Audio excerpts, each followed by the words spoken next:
ஓம் குருவடி சரணம் திருவடி சரணம். சுபயோகி மாதேஸ்வரன் பேசுகிறேன்.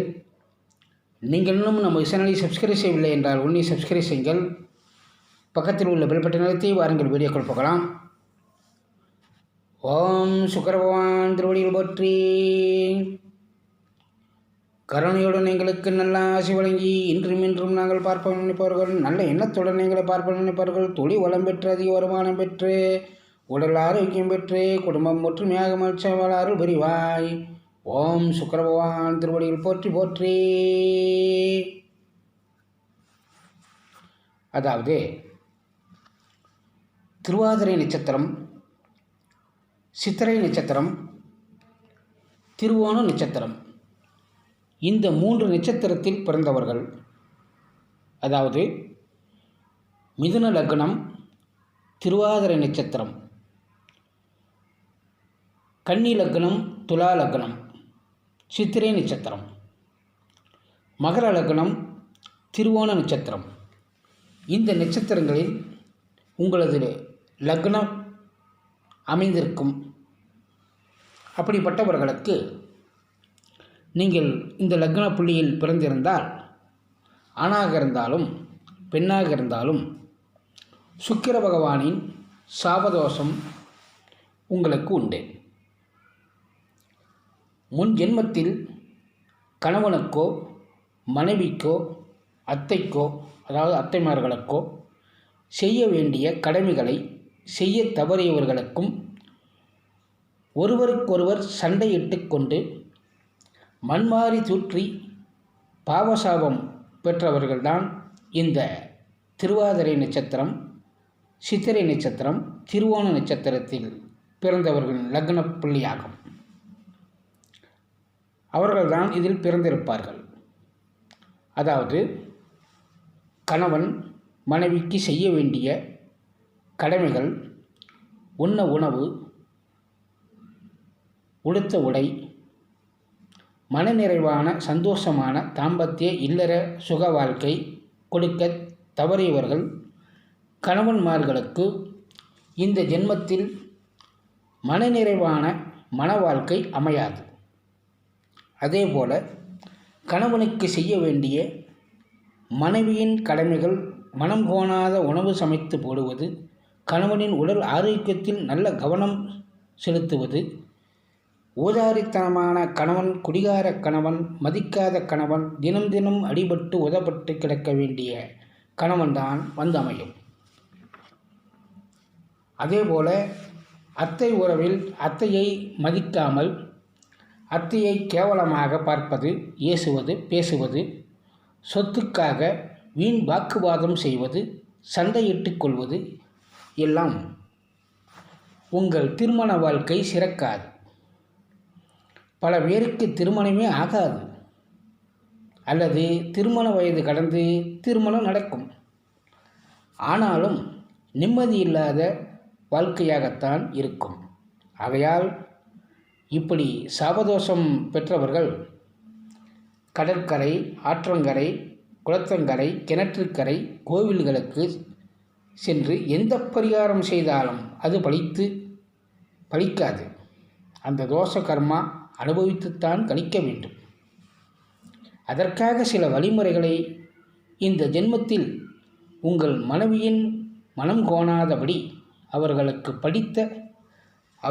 பிடித்த நல்ல உணவுகள், உடுத்த உடைகள், நகைகள் வாங்கியும் அவர்கள் விரும்பியபடி தாம்பத்திய இல்லற சுகம் கொடுத்தும் சந்தோஷமாக நிம்மதியாகவும் வைத்து கொண்டீர்கள் என்றால் உங்கள் தொழில், வியாபாரம், வேலை அனைத்தும் அற்புதமாக வளர்ச்சி பெறும். பொன் பொருள் சேர்க்கை அதிகரித்து கொண்டே இருக்கும். மனைவியின் அன்புக்கு நீங்கள் அடிமையாகிவிட்டால் உங்கள் வாழ்க்கை சொர்க்கம்தான். இது கணவருக்கும் பொருந்தும், மனைவிக்கும் பொருந்தும். கணவன் மனைவி ஒற்றுமை என்பது ஒரு மிகப்பெரிய வரப்பிரசாதம்தான். திருமணம் என்பது சொர்க்கத்தில் நிச்சயிக்கப்படுவது என்பார்கள். சுக்கிரனின் நல்லாசி இருந்தால் மட்டுமே திருமண வாழ்க்கை சொர்க்கமாக இருக்கும். இல்லை என்றால் அடங்கா பிடாரி மனைவியும், கணவனை மதிக்காத கேவலமாக பேசும் மனைவியும், நல்ல ஒழுக்கம் இல்லாத மனைவியும், இப்படிப்பட்ட மனைவிதான் வந்து அமையும். அதே போல் கொடுமைக்கார கணவனும், இரக்கம் இல்லாத கணவனும், பாசமில்லாத கணவனும், எந்த ஒரு தொழில் வேலைக்கும் போகாத ஊதாரித்தனமான கணவனும் தான் அமையும். அதேபோல் அத்தையின் நல்லுறவு இல்லாத போது அனைத்து உறவினர்களின் அன்பு ஆதரவுகள் கிடைக்காது. ஆக இப்படிப்பட்டவர்களுக்கு இந்த ஜென்மம் ஒரு நரக வாழ்க்கையாகத்தான் அமைந்துவிடும். ஆகையால் பாவசாபங்களை கலைந்து கணவன் மனைவி அத்தை உறவுகள் ஒருபோதும் சண்டையிட்டு கொள்ளாமல், மனம் வேதனைப்படாமல் நடந்து கொள்ளுங்கள். கணவன் மனைவி உறவு என்பது இரு கண் போன்றது. அதில் எந்த கண் பாதித்தாலும் வாழ்க்கை சூனியமாகிவிடும். அதாவது சுக்கிர பகவான் ஒற்றை கண்காரர், ஒரு கண் உள்ளவர் சுக்கிர பகவான். உயிரோடு இருக்கும் வரை உறவின் மதிப்புகள் தெரியாது.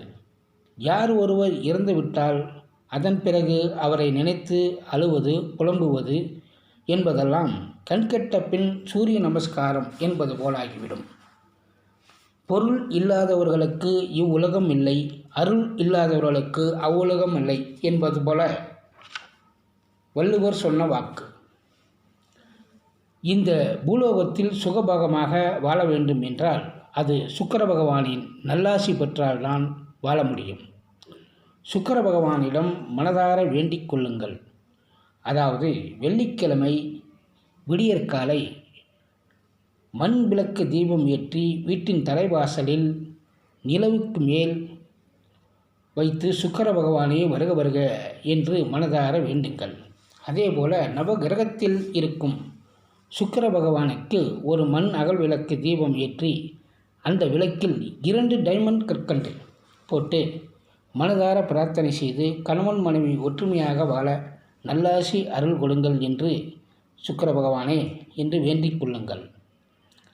கண் நோயாளிகளுக்கு உங்களால் முடிந்த மருத்துவ செலவுகள், அவர்களுக்கு தேவையான அனைத்து உதவிகளும் செய்யுங்கள்.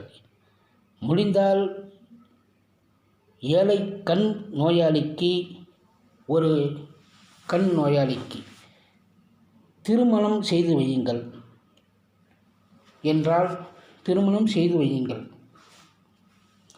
உங்கள் கர்மா மிக விரைவில் கரைந்துவிடும். சுக்கிரன் ஆசி பெற்றால் சுகவாசி ஆகலாம். வாழ்க வளமுடன். மீண்டும் மற்ற பதிவில் சந்திப்போம்.